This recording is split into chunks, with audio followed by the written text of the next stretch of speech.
This is Land of Havilah, Matthew 14. There are several Herods in the New Testament. The first was king of Judea when Jesus was born. He's the one that commanded the deaths of all the male babies in and around Bethlehem. Of course, Jesus survived that, but Herod died shortly thereafter, Matthew 2:20. Herod the Tetrarch, in the verses coming up, was his son who ruled Galilee during Jesus' adulthood. He became infamous for killing John the Baptist and for mocking Jesus on the day of crucifixion.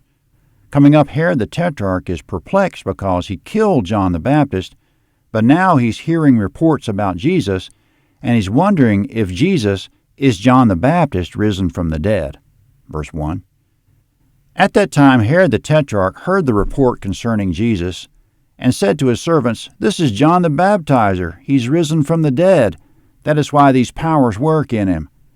For Herod had laid hold of John and bound him and put him in prison for the sake of Herodias, his brother Philip's wife. For John said to him, "It is not lawful for you to have her." When he would have put him to death, he feared the multitude because they counted him as a prophet. Comment: to put it in chronological order, the law of Moses said not to have relations with your brother's wife, Leviticus 18:16 and 20:21. Herod did, and John the Baptist called him out for it. Naturally, Herod resented it, so he put him in prison. He didn't kill him because the people held John to be a prophet, and Herod feared the people. He also feared John because he knew John was a holy man, Mark 6:20. Besides, although John had embarrassed him, he liked John. He liked to talk to him.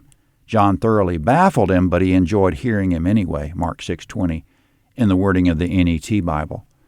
Problem was, Herod's mistress or new wife, Herodias, had a daughter. On Herod's birthday, at a dinner party he threw for himself, verse 6. But when Herod's birthday came, the daughter of Herodias danced among them and pleased Herod, whereupon he promised with an oath to give her whatever she should ask. She, being prompted by her mother, said, "Give me here on a platter the head of John the Baptizer." The king was grieved, but for the sake of his oaths and of those who sat at the table with him, he commanded it to be given. And he sent and beheaded John in the prison. His head was brought on a platter and given to the young lady, and she brought it to her mother.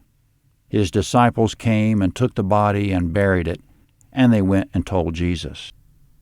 Comment: John the Baptist's cause of death was the spirit of partying, of common revelry, of drunkenness. Herod got caught up partying, and to keep from spoiling the spirit of it, he did what he wouldn't have ordinarily done. Quote, "Since we belong to the day, be sober," 1 Thessalonians 5:8. Whether it's night or day, we belong to the day. In verse 12, John's disciples brought Jesus the news. In verse 13, "Now when Jesus heard this, he withdrew from there in a boat to a deserted place apart. When the multitudes heard it, they followed him on foot from the cities.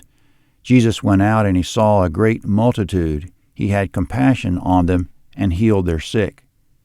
Comment: in verse 13, when Jesus heard about John, he left in a boat, intending to go to a deserted place.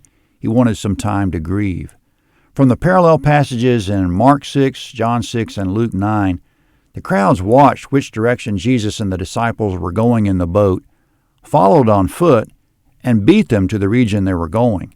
It didn't take long for them to gather up around Jesus in that usually deserted destination, which was near Bethsaida. Verse 15.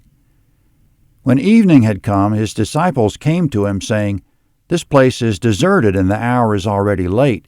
Send the multitudes away that they may go into the villages and buy themselves food." But Jesus said to them, "They don't need to go away. You give them something to eat." They told him, "We only have here 5 loaves and 2 fish. Comment: the 5 loaves and 2 fish came from a boy in the crowd who apparently offered them, John 6:9. Verse 18. He said, "Bring them here to me." He commanded the multitudes to sit down on the grass, and he took the 5 loaves and the 2 fish, and looking up to heaven, he blessed, broke, and gave the loaves to the disciples, and the disciples gave to the multitudes. They all ate and were filled. They took up 12 baskets full of that which remained left over from the broken pieces. Those who ate were about 5,000 men, in addition to women and children. Comment: we call this the feeding of the 5,000, but as verse 21 says, 5,000 was just the number of men, There were more counting women and children, more than 5,000. Jesus gave thanks as he broke the bread and fish in verse 19, as he looked up to heaven, which indicates that he was not operating in his own power, but in the power of the Holy Spirit. As another example of the same thing, of not using his own power, Jesus said he cast out demons by the Spirit of God, Matthew 12:28. He said, I can do nothing of myself as well. Jesus was God, John 1:1 and Isaiah 9:6, so he could have done something of himself, but he didn't, because as Jesus of Nazareth, he, quote, emptied himself, taking the form of a servant, being made in the likeness of men, Philippians 2:7. Your narrator told the story of the feeding of the 5,000 for many years to 4- and 5-year-olds in Sunday school, but they didn't appreciate the miracle of it because they didn't understand the principle of division. Their minds weren't ready to grasp it. They assumed that anyone could take a loaf of bread, keep breaking it, and feed an unlimited number of people. So it's a common Bible story for young children, but they don't get the point. The point for adults is elementary, that Christ will provide for us, but the problem isn't understanding it, but trusting it that Jesus will provide. But we should notice the prerequisite that the multitudes got into that situation of being breadless by following Jesus, therefore he got them out. In verse 20, they gathered 12 baskets of leftovers, more than what they started with, the disciples having passed it out in the first place, which is a lesson in giving, that when they passed it along, there was still plenty. It's also a lesson in not wasting. They didn't let any part of the miracle go to waste, but gathered the leftovers. Verse 22. Immediately Jesus made the disciples get into the boat and to go ahead of him to the other side, while he sent the multitudes away. After he had sent the multitudes away, he went up into the mountain by himself to pray. Comment, it's also clear in the parallel accounts that Jesus sent the disciples ahead in the boat, dismissed the people, and went up to a mountain to pray. Still in verse 23. When evening had come, he was there alone. But the boat was now in the middle of the sea, distressed by the waves, for the wind was contrary. Comment, also according to the parallel accounts, it was dark by now, John 6:17, and the disciples had gone 3 or 4 miles by water, John 6:19. They were in the middle of the Sea of Galilee, Matthew 14:24. But at that distance of 3 or 4 miles, in the dark, Jesus saw them, Mark 6:48. It's not that he had the vision of an owl, but that he was a seer. He saw them the same way he saw Nathanael under the fig tree, John 1:48, by a vision. So the disciples were rowing against the wind and distressed by the waves in verse 24. Now between 3 a.m. and 6 a.m., verse 25. In the 4th watch of the night, Jesus came to them walking on the sea. When the disciples saw him walking on the sea, they were troubled, saying, "It is a ghost," and they cried out for fear. But immediately Jesus spoke to them, saying, "Cheer up, it is I, don't be afraid." Peter answered him and said, "Lord, if it is you, command me to come to you on the waters."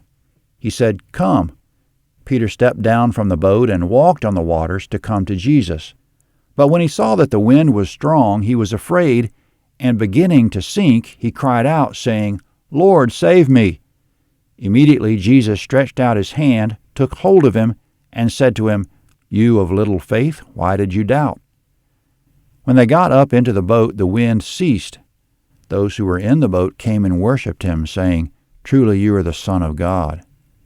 Comment, recounting the miracles, he found them on the sea in the dark, walked on water, made Peter walk on water, and stopped the wind. Plus they were instantly at their destination, John 6:21. He called Peter, "You of little faith," like it was his name. "You of little faith, why did you doubt?" Verse 34.